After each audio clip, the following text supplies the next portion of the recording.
Lynsey, welcome. Thank you for doing this today. Sure, my pleasure.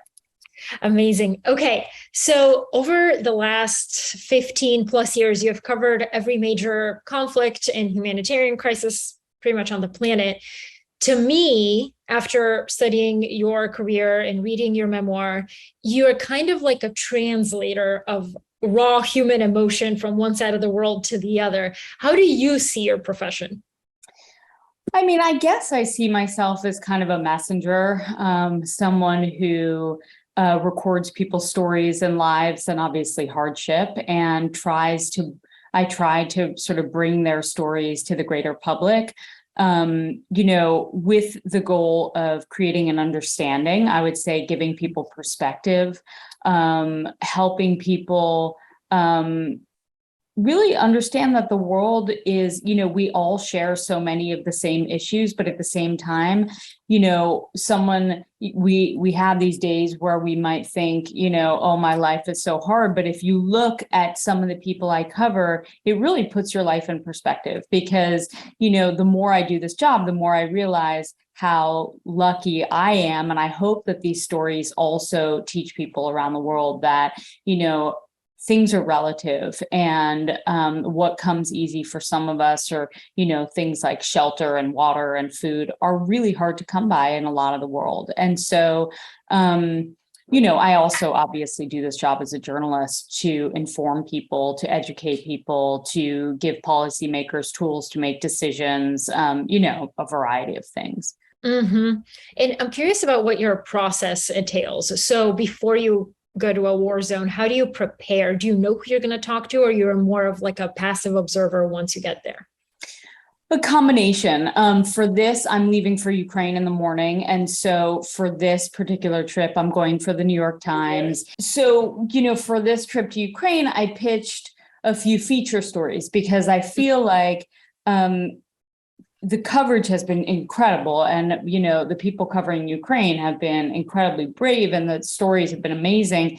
But when I go into any situation, and particularly war zone, I have to ask myself, like, what can I bring to the story that I haven't seen yet? So I'm always trying to think about features that I haven't seen yet. So I pitched a few features, and that means doing research. That means trying to figure out,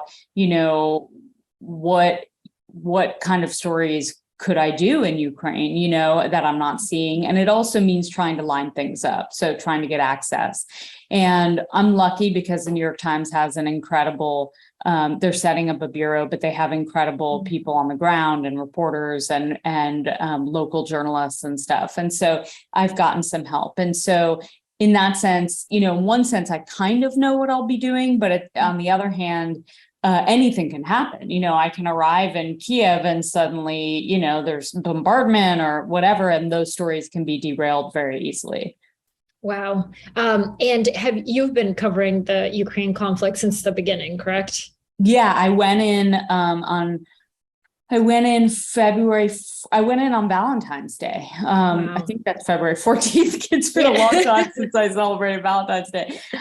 So I went in on Valentine's Day and then and spent 10 days working in the East along the line of contact before the war started. And when the war started, I was in Severodonetsk and so ended up covering the war. So it was obviously I went in with the idea that there may or may not be a war. I personally wasn't sure whether it would start. I kind of was like, but I was prepared and it did. And I ended up staying for 6 weeks, the first rotation, 1 month for the second rotation, and I'll probably be there 3 to 4 weeks this time.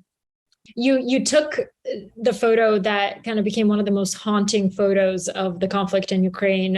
It was a photograph of a mother, her kids, and a family friend who were killed by Russian mortar fire. Can you tell me the background of that photo and how you felt in the moment when you realized what was happening? Yeah, I mean, at that point, I had been in the country almost a month or three, and the war was sort of on its second or third week. And I felt like, as when I'm covering a war, I'm basically every day I'm responding to things. It's like I wake up and what's happened overnight and where do we rush off to and what can I cover? And so, my coverage is not so calculated. I mean, sometimes it is, but it's I don't have the chance to kind of step back and take a bigger picture view.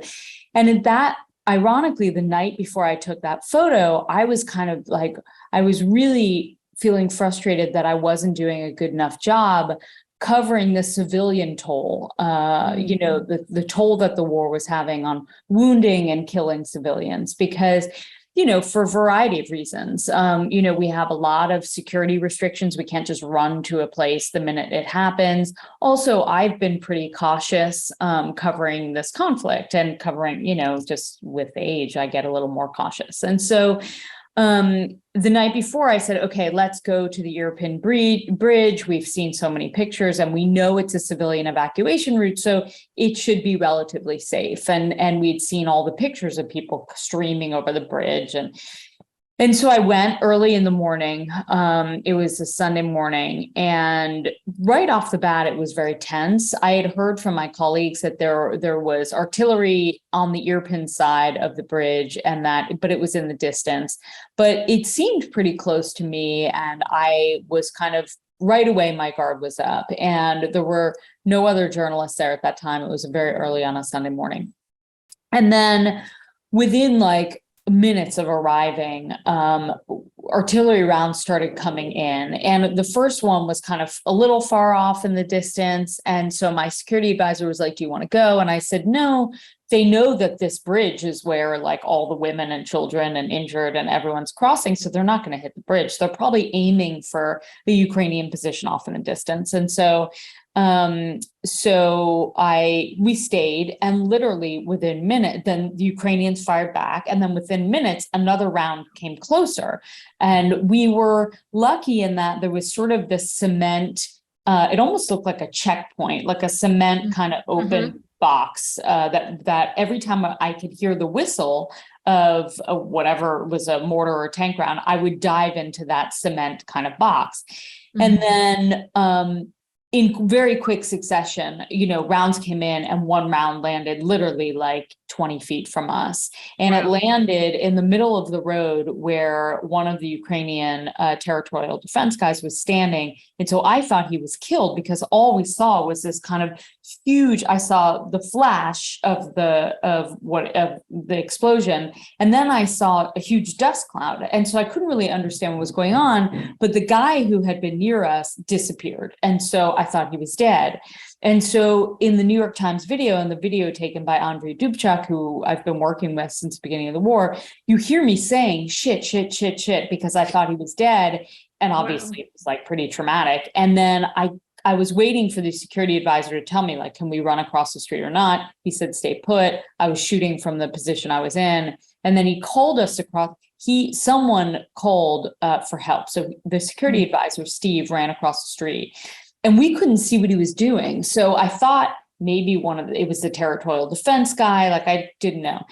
Finally, he called us over. I ran across the street, and I saw right away these 4 bodies, and I didn't know if they were alive or dead, but immediately I saw kind of this little body of a child that reminded me of my son with these very little moon boots. And I thought, and I was trying to connect the dots, but this is all I was a bit in shock. I was a bit sort of, and I remember thinking to myself, okay, I have to take this picture. It's a horrible scene, but I should take it.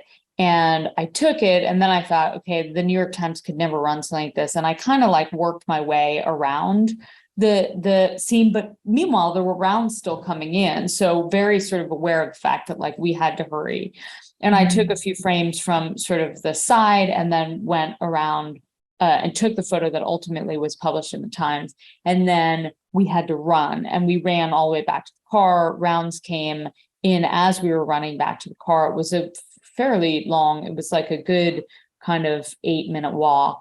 And then, we had to dive for cover a few times in that kind of walk back to the car. And then it wasn't really until I I knew that I had I had witnessed and captured the intentional targeting of civilians. And that's something that's very difficult. I mean, I think I've been doing this job for 2 decades, and it's often that we come upon a scene and we have to do all the reporting to figure out what happened. And in war, you don't always get honest answers. You have to ask like the same question 4 or 5 times to know what really happened, or to try, to understand. And so this was a very rare situation where I was actually there. I was in the attack. I witnessed it and documented it. And it was pretty overwhelming. Wow. So in the discussions with the New York Times, was there a lot of debate whether they should run that photo? So obviously I was in Ukraine. I wasn't in New York or London where they were making those decisions, but I'm sure, these decisions are made at the highest levels, and, there are so many factors that they have to weigh. Does the family, is this a family? Immediately I thought it was a husband, a wife, and 2 kids. And I was wrong. It was a mother, 2 kids, and a volunteer, a young man who was escorting the family to safety. And, the New York Times, obviously, they've got some best lawyers and people who make these decisions, editors, and they had to, figure out, can we publish this picture, and do we run the risk of a family member finding out from the photo? So I sent in the photographs, and I've had a lot of pictures in my career that have never been published for various reasons.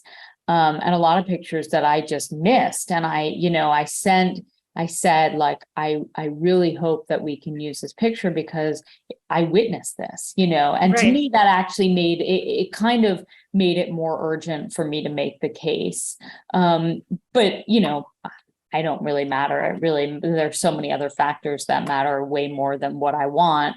And so I was surprised when they came back and said that they were running the picture. They ran it first sort of at the bottom of the homepage, and then it worked its way up to the homepage, and then it was on the front page. And honestly, I was shocked. I mean, I was really skeptical about whether it would run.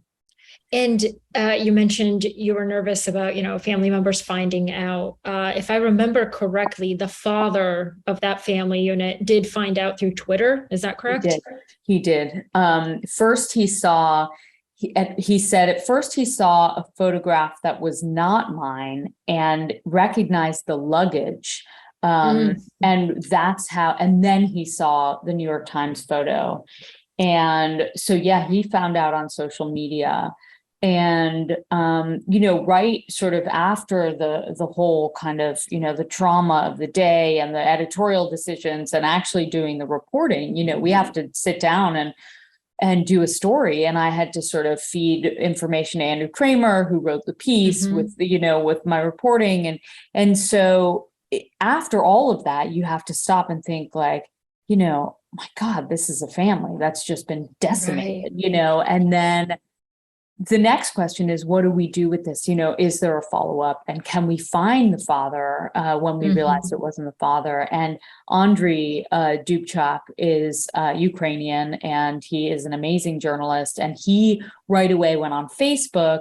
He managed to track down the godmother of the children, who was the best friend of Tatiana, and then got in touch with the family. And so I got in touch with the godmother. She was going to identify the family while the father was coming from, he had been visiting his mother in the East. And so we then did this follow-up story, and yeah, it was heartbreaking.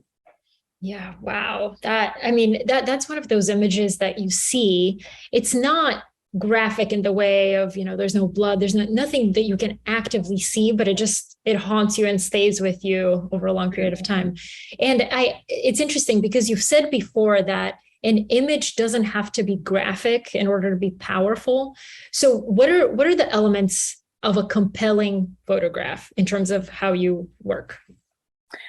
I think actually the less graphic the image, the better for the general public, because I think people tend to turn away from really graphic images. That said, war is horrific and graphic, and it should be documented. So I think, I don't think there's necessarily a right answer. I think that if there is kind of some way to connect the viewer to the people in the photograph, I think it's always more powerful if it, if it sort of evokes emotion, if it kind of, it's hard to say. I mean, there's a composition, there's a light, but I think overall it's like, does that picture make you stop and look and ask questions and try to understand what's going on better? Right. And just to circle back, why was it important for you that image of the family was published for the general public to see? Because at that point, Putin was saying that he was not intentionally targeting civilians. And it was exactly at that time where he was saying, brazenly, like, we don't target civilians. And I literally woke up that morning and watched his troops zero in on a civilian evacuation route. And so, to me, it was the time, it was the proof, it was the witnessing the entire run up. And so to me, that kind of moment and that picture encapsulated exactly why I do this job, why I risk my life, why journalists have to be there, why it's important to document these things, because there are leaders, who rule and who lie and who and it's very important to prove them, to show the truth. Absolutely. And just like you said, like a powerful photograph can evoke emotion, which is exactly what that photo did. And I think as the viewer of the photo, it moves you emotionally, but I think a lot of times it can move you to act, depending on what it is. Yet you don't consider yourself an activist. And why is that? Yeah, I mean, I'm a journalist. Journalists can't be activists. Journalists, my role is to document, is to not be biased, is to not be partial, is to document fact and what's happening in a particular place. And so I think, activists go out with an agenda and they have a particular line that they are pursuing and that they want to tell. And that would mean that I would turn a blind eye to 50% of the story. And I just don't do that. Unfortunately, a lot of what happens in journalism is dependent on access. Can I get access to various sides of the story? Did I want to go to Mariupol to document what was happening in Azovstal and on the ground in Mariupol? Of course, but I wasn't able to because I was working on, on the Ukrainian side, and Russian troops would never let an American journalist there. And they only have journalists who basically provide propaganda for Russia. And so I think it's really important to understand the difference between a journalist and an activist, and to also understand that a lot of our job is access contingent and safety, of course. Right. And how, I'm just curious, how often do you think what we read in the United States or in Europe, and it's way, way different from what's on the ground where you cover these things? I think it's pretty, I guess that depends on how well we journalists are doing our job. I think, generally there's a lot that the public is not seeing. We are covering Donbass, we are covering the dramatic sides of the story. We're not covering sort of the minutia of daily life that does go on even in a war zone. And so I think it's important to realize you're only seeing a sort of slice of what's happening in a story. We try to cover the story comprehensively, but if things are evolving very quickly and people are being killed, that's very important to cover. So that gets sort of overshadowed. And so I think it is important to know that when you're seeing a place, there's generally a lot more happening that you're not seeing. Right. And over the years, how have you learned to weigh the level of danger with the importance of the story you're trying to tell? I mean, it's hard because obviously some of the best stories are in the most dangerous places. And I think when I was younger, before I'd been kidnapped twice, before I'd been thrown out of a car on a highway in Pakistan, before I had been in ambushes, I was a lot more bold and I didn't realize sort of how precarious life was. I was sort of thought I was invincible. I think now I'm more cautious, and I think that comes with a cost of my coverage being less dramatic, maybe, or sort of not as good as some of my colleagues who will just run directly into the front line. And I think that's difficult. I think, yes, some of the best stories are in the most dangerous places, and I will do them if it depends on what that story is. Like for me, I'm not really willing to just like run to the front line into the middle of sort of the most dangerous place just to get soldiers sort of like firing a mortar or holding a gun. I think it's important to have civilians involved. I think it's important, if I'm going into a place, that I need to show why I'm going in there. What is the toll on the population, on women, on children? And I think if most of the population is fled, I will personally be less likely to go in there, because that's just, and it's just not, I have to constantly weigh what will I risk my life for? And it's often civilians. And how have you learned to differentiate between calculated risk taking and reckless risk taking? I mean, unfortunately, through experience, I think, now it's not only me now. I mean, there's quite a lengthy process at the New York Times and at most publications. When every decision we make, we have to go through a process of discussing it with security advisors, weighing the risks. What are the risks? How safe is the road? How far are we going? Who are the people taking us? I mean, there's a whole series of decisions. So basically, every decision is calculated. There are no sort of reckless decisions anymore when you're working on assignment for a publication that takes security very seriously. There are publications that don't have security advisors and who don't, whose correspondents and photographers sort of roam freely. And it's really, they have a lot more freedom in terms of where they go and what they do. Can you give me an example of a time where you miscalculated the level of risk and what the consequences of that decision were? Well, yeah, Libya. I mean, we were working in a group, so there were four of us.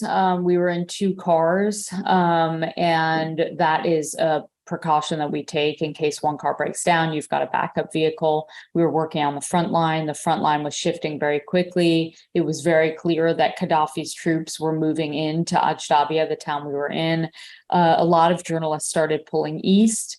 The driver of Anthony Shadid and Steve Farrell's car, his brother was shot on the front line. So suddenly in the middle of this battle, he just pulled the car over and dumped their stuff on the side of the road. So we ended up, four journalists and our driver, Muhammad, in one car.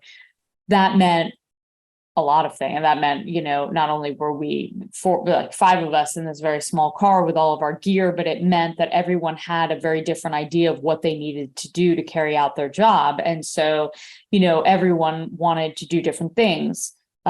Some wanted to go back to the front line, even though it was coming, encroaching on us. Some wanted to go to the hospital to document the wounded and to count the dead. And some wanted to leave. And so I think, ultimately, the bottom line is we stayed too long. Our driver got a call saying that Gaddafi's troops were in the city. We didn't leave at that time. He got a second call from his brother who was working with the BBC. We still didn't leave because, it's hard to corral four journalists. You've got, it's not one-on-one. And so by the time we left, ultimately, we ran into one of Gaddafi's checkpoints and we were held for a week. We never saw Muhammad again. We're assuming he was killed at that checkpoint, either executed or in crossfire. And so his death is on us. That is completely our miscalculation. That was not him. That was completely us. Wow. And how do you grapple with that? I mean, it's hard, there's nothing you can do to bring someone back. I mean, I think for me, it's really about just trying to learn from that and to be, more vocal in situations that I don't feel comfortable with, or to I think for a long time as one of very few women in this profession, like I didn't really speak up when I felt like something was amiss because I didn't want to be like the woman who's scared, and that was a perfect example. I felt it was really stupid to stay as long as we did, and we were being told to leave. But I think I didn't say anything because I was like, I'm the only woman, and maybe they're going to be like, oh, she's so annoying. And so I kind of kept my mouth shut. And now I have zero problem saying like, we have to leave, and I don't give a shit if we don't get the story, like we're leaving, because Muhammad died, and like, that's his family who lost their son, their brother, their everything. Yeah, and that's what I wanted to ask you. So there's a moment in the book where you and your colleagues are in the cell and you're kind of reflecting on the impact that your kidnapping would have on your spouses, partners, parents, families. How often did you consider the toll of your work, or that your work could take on your loved ones? It was a constant sort of source of tension in my personal life. I think my family, not my family now, but my family growing up, my parents, my sisters have always been very supportive of my work. We're all artists. And so I think that everyone, has always said, like, we understand and we wish that you wouldn't go to war all the time, but we understand. I think, and I never really had successful relationships through most of my adult life because it was just impossible. Like I was never home. And frankly, like no man could ever compete with my work and the love for like and my passion for sort of what I was doing. And so I think I didn't really, I thought about kind of the story, but when I got married, obviously that calculation had to change. And you realize like, when something happens, like we do go missing for a week, it does take a toll, not only, on my parents and my sisters, but also on, my husband and now children. Mm-hmm. And how do you grapple with fear? Like, is there a moment where you were most afraid, and did that affect your work going forward? I mean, in Libya or in general? In general. I mean, there are a lot of moments where I'm like terrified. And I have to kind of manage it. I have to, it's not like war correspondents are not scared, it's more of like, what are the tools that for me personally, what are the tools I use to get through that? And it's really about kind of identifying what the fear is.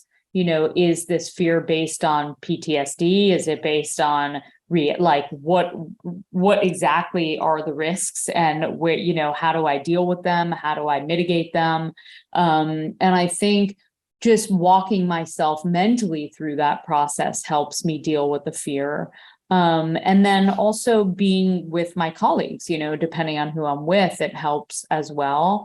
And being with people who I trust their decision making, if things go wrong, helps as well. Mm-hmm. And after years of seeing so much tragedy and destruction, how do you practically deal with some of the mental scars that result from the work that you do? I mean, I carry them with me. I don't think they're gonna like disappear. I think that it's I definitely like spontaneously just break down and cry a lot. My sister, like everyone makes fun of me because it's just like a reality of my life. But I don't try and hide it or stop it. I think that would be totally unnatural, And I think I exercise a lot. I think that helps me, mentally to just process things. I talk about things a lot, so I think it's yeah. And how would you define courage? I don't know. I guess I would define it as facing adversity with I don't really know how I would define courage. I don't know how I would define it. I think, some of the people, I guess some of the most courageous people to me are people who have to deal with the toughest situations and the most terrifying situations, and they just do it. And they don't, wallow in their fear, or their pain or their grief, and they just move forward and they move kind of through that. And I think that to me is courageous. I think it's important to keep moving forward.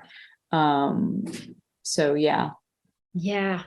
In your memoir, you wrote something that really stuck with me. You wrote, "I choose to live in peace and witness war, to experience the worst in people, but to remember the beauty." How do you find beauty in the middle of a war zone? Oh, I mean, there's so many moments of beauty. I mean, people are incredible. I think in the darkest moments, I witness resilience, I witness generosity, I witness people being kind to one another, helping each other. I do witness horrific things and real sort of really sort of the brutality that humans can bring out in one another. But I also think, I personally am an optimist, and I personally am always kind of like very positive. And so I don't dwell on that. I dwell more kind of on the incredible things I witness in people. Yes.